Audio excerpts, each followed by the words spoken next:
பரிசுத்த வேதாகமம் பழைய ஏற்பாடு சங்கீதம் 39ஆம் அதிகாரம். என் நாவினால் பாவம் செய்யாதபடிக்கு நான் என் வழிகளை காத்து துன்மார்க்கன் எனக்கு முன்பாக இருக்கும் மட்டும் என் வாயை கடிவாளத்தால் அடக்கி வைப்பேன் என்றேன். நான் மௌனமாகி ஊமையானவனாயிருந்தேன், நலமானதையும் பேசாமல் அமர்ந்திருந்தேன். ஆனாலும் என் துக்கம் அதிகரித்தது, என் இருதயம் எனக்குள்ளே அனல் கொண்டது. நான் தியானிக்கையில் அக்கினி மூண்டது.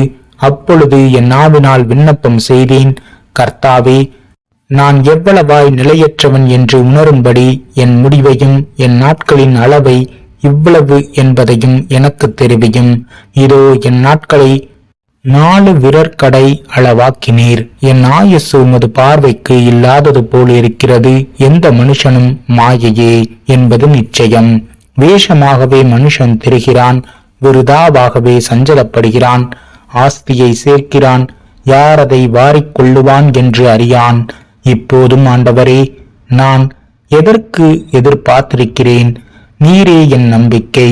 என் மீறுதல்கள் எல்லாவற்றிலும் இருந்து என்னை விடுதலையாக்கும். மூடனுடைய நிந்தைக்கு என்னை ஒப்புக்கொடாதேயும். நீரே இதை செய்தீர் என்று நான் என் வாயை திறவாமல் மௌனமாயிருந்தேன்.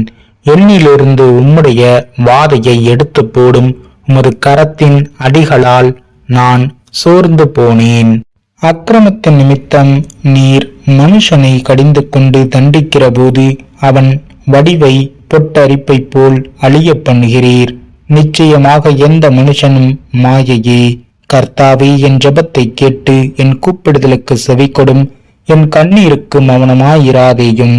என் பிதாக்கள் எல்லாரையும் போல நானும் உமக்கு முன்பாக அந்நியனும் பரதேசியுமாயிருக்கிறேன்.